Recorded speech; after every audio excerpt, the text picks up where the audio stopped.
ছাত্ররা একটা সত্যি কথা একটা বলবে যে তুমি অঙ্ক করে এসছো, অ্যান্সারও ঠিক হয়ে গেছে, কিন্তু সাইন ভুল হওয়ার জন্য নাম্বার কাটা গেছে। তো এইরকম কজন স্টুডেন্ট আছে? তো এইরকম স্টুডেন্ট কজন আছে তোমরা অবশ্যই জানো। তো আজকে 3 মার্ক তুমি হাতের মুঠোয় পেতে চলেছো, একটু ধৈর্য ধরতে পারছো না? এতটাই অস্থিরতা। তো টপার থেকে টপার স্টুডেন্টরাও সাইন কনভেনশনে এইখানটায় ভুল করে, মাথা গুলিয়ে ফেলে, এক্সাম হলে গিয়ে মুখ থুবড়ে পড়ে। তো আজকে তোমরা একটু ধৈর্য সহকারে দেখো, স্টেপ বাই স্টেপ দেখো, স্কিপ করবে না। তো ধৈর্য সহকারে দেখলে তোমাদের সম্পূর্ণ তথ্য তোমার হাতের মুঠোয়। তো প্রথমেই আমি বলি যে একটা গোলীয় দর্পণ, গোলীয় দর্পণ কয় প্রকারের হয়ে থাকে ফার্স্টে তোমরা আগে বলে ফেলবে যে স্যার একটা উত্তল দর্পণ হয়ে থাকে, আরেকটা অবতল দর্পণ হয়ে থাকে, আরেকটা অবতল দর্পণ হয়ে থাকে। দুটো তো দর্পণ। তো দুটো দর্পণের ক্ষেত্রে ফর্মুলা কিন্তু এক, 1/v plus 1/u equals to 1/f। এই তো ফর্মুলা। যেখানে ভি হচ্ছে কি না, ভি হচ্ছে প্রতিবিম্বের দূরত্ব, প্রতিবিম্বের দূরত্ব। ইউ হচ্ছে কি না, ইউ হচ্ছে বস্তুর দূরত্ব। এফ হচ্ছে কি না, ফোকাস দূরত্ব, ফোকাস দূরত্ব। এরপরে তুমি লক্ষ্য করো যে উত্তল দর্পণের ক্ষেত্রে ফার্স্ট উত্তল দর্পণ তুমি একটা বানিয়ে ফেললে। উত্তল দর্পণ দেখো, আলোর চ্যাপ্টারটা না সম্পূর্ণ ডায়াগ্রাম বেসড আর কনসেপ্ট বেসড। তো কনসেপ্ট জানা থাকবে, ডায়াগ্রাম জানা থাকবে, অঙ্ক ইজিলি হয়ে যাবে। তো উত্তল দর্পণের এই হচ্ছে প্রধান অক্ষ, এটা হচ্ছে মেরু। ক্লিয়ার হয়েছে? কোন একটা বস্তু এখানটায় অবস্থান করছে, তাহলে বস্তু যদি থাকে আলোকরশ্মি এই এসে পড়বে, এই যাবে কোন পাশ দিয়ে যাবে না, এই আলোকরশ্মি অলওয়েজ ফোকাস দিয়ে যাবে। কনসেপ্ট একটা ঢুকে গেল, যে প্রতিফলিত রশ্মিটা যাবে সে কোন পাশ দিয়ে যাবে, যেন ফোকাস দিয়ে আসছে বলে মনে হবে। তো আরেকটা আলোকরশ্মি কি করবে না, এই গোলীয় দর্পণটার, এই উত্তল দর্পণটার একটা বক্রতা কেন্দ্র থাকে, বক্রতা কেন্দ্র বরাবর একটা আলোকরশ্মি তুমি বানিয়ে নেবে। তো যে আলোকরশ্মিটা বক্রতা কেন্দ্র বরাবর যায়, সেই আলোকরশ্মিটা নর্মাল স্বরূপ পুনরায় সেই পথেই ফিরে আসে। তাহলে যেন মনে হচ্ছে বক্রতা কেন্দ্র থেকে আসছে, তাহলে এইখান থেকে তুমি ইমেজটা বানিয়ে নেবে। ক্লিয়ার হলো? কনসেপ্ট ধরে গেল এবারে। তো এবারে দেখো যে পোল, এই যে পোল, পোল হচ্ছে তোমাকে মাথার মধ্যে রাখতে হবে, এই পোল থেকে গণনা করা শুরু, এই পোল থেকে গণনা করা শুরু। তাহলে পোল থেকে গণনা করার সময় তুমি যদি একটা স্কেল বসাও, স্কেলের 0 দাগ যদি এখানটায় বসাও, তাহলে এদিকে 1 সেন্টিমিটার, 2 সেন্টিমিটার, 3 সেন্টিমিটার, 4 সেন্টিমিটার এমনি করে এদিকে যেতে থাকে। তাহলে এদিকে কি আসবে, এদিকে কি আসবে, -1, -2, -3, -4। এদিকে তাহলে কি আসছে, মাইনাস আসছে। এদিকে তাহলে কি আসছে, প্লাস আসছে। একটা স্কেলের 0 দাগ যদি এখানে থাকে, স্কেলে তার নেগেটিভ রিডিং নেই, সব তো পজিটিভ রিডিং। তো পজিটিভ দিকে যেগুলো যেতে থাকবে সেগুলো হচ্ছে প্লাস, নেগেটিভ দিকে যেগুলো যেতে থাকবে সেগুলো হচ্ছে মাইনাস। ক্লিয়ার? তো গণনা করা শুরু হচ্ছে কোত্থেকে না, গণনা করতে হবে পোল থেকে। এতটুকু মাথার মধ্যে ঢুকলো। সেটা অবতল দর্পণের ক্ষেত্রেও গণনা কোত্থেকে করতে হবে না, গণনা করতে হবে কোত্থেকে না, পোল থেকে। ক্লিয়ার? অবতল দর্পণের ক্ষেত্রে আমি দেখাবো, একটু ধৈর্য ধরো। ফর্মুলা বেস্ট ধরে আমি একটা নিউমেরিক্যালও দেখাবো যে কোথায় কোনটা বসালে পরে আমার অঙ্ক ইজি হয়ে যাবে। ক্লিয়ার? তাহলে দেখো, তাহলে এবারে কোনো একটা বস্তু এখানটায় রয়েছে, তাহলে পোল থেকে যখন গণনা করব, ওই ইউটা কি হবে না, নেগেটিভ। এফটা কি হবে, এফটা হচ্ছে পজিটিভ। কোত্থেকে গণনা করছি, পোল থেকে এইদিকে যাচ্ছি, পজিটিভ। ভি কি হচ্ছে, ভি হচ্ছে নেগেটিভ। তাহলে উত্তল দর্পণের ক্ষেত্রে মাথায় ঢুকিয়ে নাও, উত্তল দর্পণের ক্ষেত্রে U always negative, V always positive, U sorry F always positive. একদম ক্লিয়ার? উত্তল দর্পণ অলওয়েজ অসৎ প্রতিবিম্ব, ভার্চুয়াল ইমেজ, অসৎ বিম্ব গঠন করে অলওয়েজ, অলওয়েজ। এ সৎ বিম্ব গঠন করতে জানে না। ক্লিয়ার? কিন্তু অবতল দর্পণের ক্ষেত্রে সৎ অসৎ দুটোই আছে। ক্লিয়ার? তো প্রথমে আমি দেখাবো অবতল দর্পণের ক্ষেত্রে সৎ বিম্ব কখন হয়, অসৎ বিম্ব শুধু একটাই কেসে হয়ে থাকে, বাকি সব সৎ বিম্ব। কখন? দেখো অবতল দর্পণের ক্ষেত্রে আগে আমি সৎ বিম্বটা দেখিয়ে নিই। দেখো অবতল দর্পণের ক্ষেত্রে কি হয়ে থাকে, অবতল দর্পণে সৎ বিম্ব, অনলি সৎ বিম্ব গঠন করব। দেখো অবতল দর্পণ, এই হচ্ছে প্রধান অক্ষ, অবতল দর্পণ বানিয়ে নিলাম। অবতল দর্পণের উপর একটা বস্তু আছে, তাহলে এই বস্তু থেকে আলোকরশ্মি এলো, প্রধান অক্ষের সমান্তরাল, কোন পাশ দিয়ে যাবে না, ফোকাস দিয়ে গেল। কোন পাশ দিয়ে গেল না, ফোকাস দিয়ে গেল। ক্লিয়ার? তো আরেকটা রশ্মি কি করব না, আরেকটা রশ্মি আমরা কি করব, পুরো পোলের উপরে একদম ইনসিডেন্ট করে দেবো, একদম পোলের উপর। তাহলে পোলের উপরে পড়ার পর ওই আলোক রশ্মি, এটা তো প্রতিফলিত রশ্মি, তো এই রশ্মিটারও প্রতিফলিত রশ্মি কোথায় এসে মিট করছে, তো যেখানটা এসে মিট করবে সেই বিন্দু থেকে, এখানে নয়, দুটো প্রতিফলিত রশ্মি যেখানটায় মিট করবে সেই বিন্দু থেকে আমি কি করব, প্রতিবিম্ব বানাবো। তাহলে এই ধরনের প্রতিবিম্বকে আমরা বলবো সদ্বিম্ব। ক্লিয়ার? এই ধরনের প্রতিবিম্বকে আমরা বলবো সদ্বিম্ব। কেন সদ্বিম্ব? দুটো প্রতিফলিত রশ্মি এসে মিলিত হয়েছে। তাহলে এক্ষেত্রে গণনা শুরু থেকে পোল থেকে লিখেই দিয়েছি আমি। তাহলে এক্ষেত্রে ইউ কি, ভি কি, এফ কি? তাহলে এটা তো এফ, এটা তো এফ, প্রধান অক্ষ সমান্তরাল রশ্মি যে পথ দিয়ে যাবে, প্রতিফলিত সমান্তরাল রশ্মি প্রতিফলিত হওয়ার পর যে বিন্দু দিয়ে যায় সেটাই, সেই বিন্দুটাকে আমরা কি বলবো, মুখ্য ফোকাস বা শুধু ফোকাস।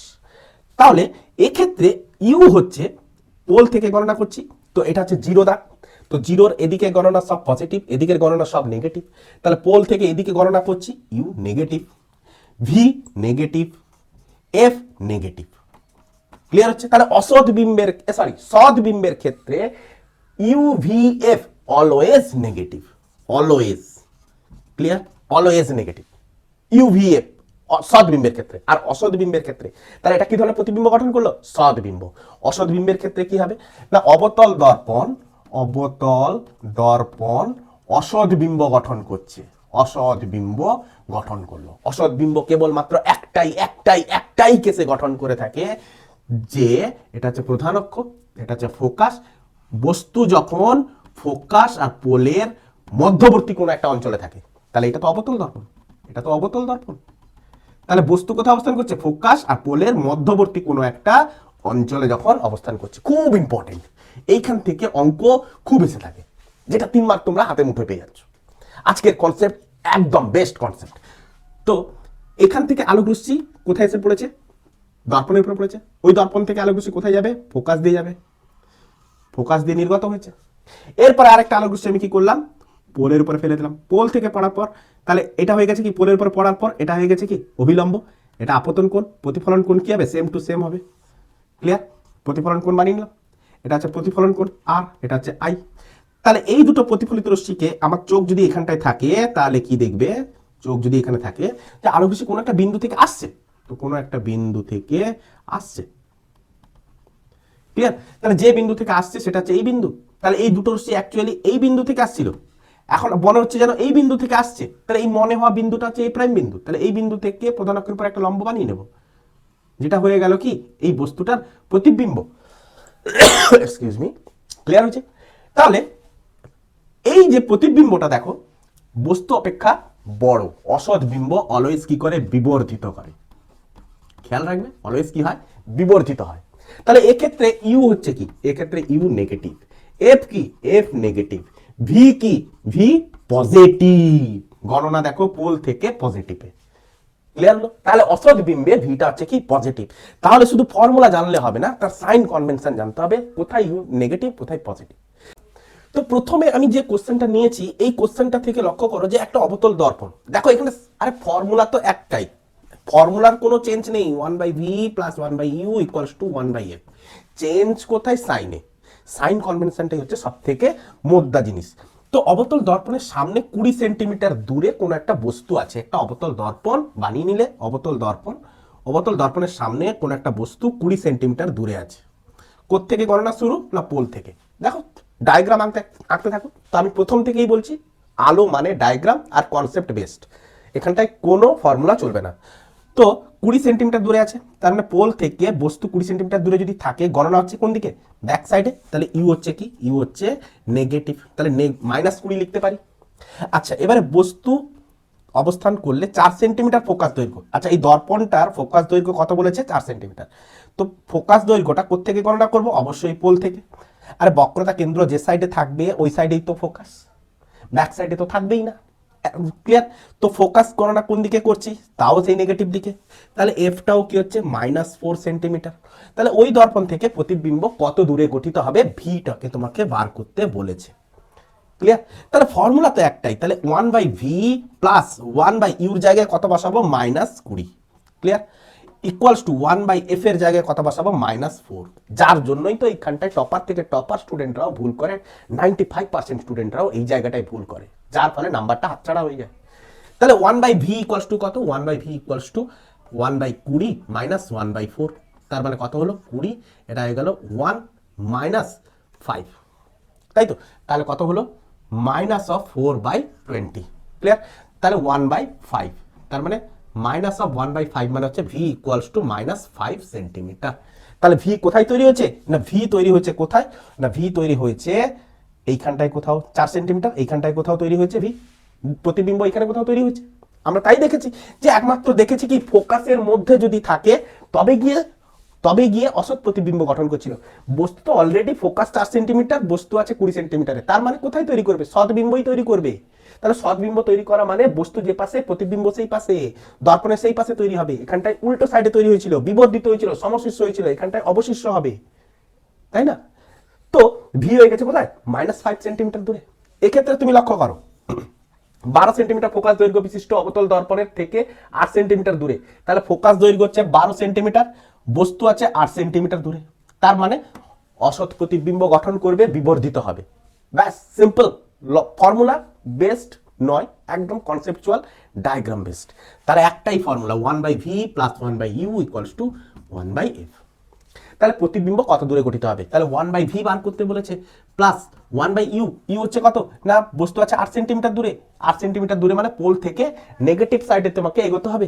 তার মানে -8 = 1/f, এফ হচ্ছে কত? 12 সেন্টিমিটার, পোল থেকে নেগেটিভ সাইডে এগোতে হবে, তাহলে -12, ক্লিয়ার? তাহলে 1/, দেখো ভি কোথায়? ভি হচ্ছে এই সাইডে, অটোমেটিক্যালি ভি পজিটিভ চলে আসবে। রিডিং দেখো ভি পজিটিভই আসবে, রিডিং দেখো চেক করে দিচ্ছি। তাহলে 1/8 - 1/12 = আমি করতে পারি, এখানটা করলাম 24, 3 - 2, তাহলে 1/24, তার মানে ভি কত এসে গেল? না 24 সেন্টিমিটার দূরে। কত এসছে? +24, দেখো পজিটিভ এসছে, ভি রান করেছে কিসে? পজিটিভে। তাহলে পজিটিভ আসা মানে হচ্ছে কি? ভার্চুয়াল। নেগেটিভ এলে কি হতো? সদ। নেগেটিভ এলে সদ, পজিটিভ এলে ভার্চুয়াল, একদম কনসেপ্ট ধরে নাও একদম। তাহলে কত সেন্টিমিটার দূরে তৈরি হয়েছে? 24 সেন্টিমিটার দূরে তৈরি হয়েছে। অসৎ প্রতিবিম্ব তৈরি হয়েছে, বিবর্ধিত হয়েছে, সমশীর্ষ হয়েছে। অসৎ প্রতিবিম্ব মানে, অসৎ বিম্ব মানে কি? বিবর্ধিত হবে, সমশীর্ষ হবে, আর সৎ বিম্ব হলে কি হবে? অবশীর্ষ হবে। সৎ, এটা হচ্ছে কি? সৎ বিম্ব। এটা হচ্ছে কেমন ধরনের প্রতিবিম্ব? না সৎ বিম্ব। সৎ বিম্ব হলে কি হবে? অবশীর্ষ হবে। এবারে বস্তু বিবর্ধিত হবে না কি হবে সেটা তুমি কিভাবে বুঝবে? না বস্তু যদি হাইট দিয়ে দিত তাহলে তুমি চেক করে নিতে পারতে। অবশ্য ফোকাস থেকে দ্বিগুণ ফোকাস হচ্ছে কত? এটা দিয়েছিল ফোকাস 4, দ্বিগুণ ফোকাস হচ্ছে 8 সেন্টিমিটার, 8 সেন্টিমিটার থেকে বেশি দূরে, তাহলে দ্বিগুণ ফোকাসের বেশি দূরত্বে অবস্থান করলে বস্তু কি হবে? ছোট হবে। যে মিরার ফর্মুলা আজ থেকে তোমার কাছে আর কঠিন নয়, এবারে কিন্তু সহজ হয়ে গেল। এই মিরার ফর্মুলার সাইন কনভেনশন আজ থেকে সহজ। এই মিরার ফর্মুলায় আমি যেখানে সেখানে নেগেটিভ পজিটিভ কোথায় বসাবো সেই দুগ্ধাবোধ আজ থেকে তোমার কাছে নিউমেরিক্যাল তোমার হাতের মুঠোয়, নিউমেরিক্যালের প্রতি তোমার ভয় আজ থেকে আর থাকলো না। ধন্যবাদ।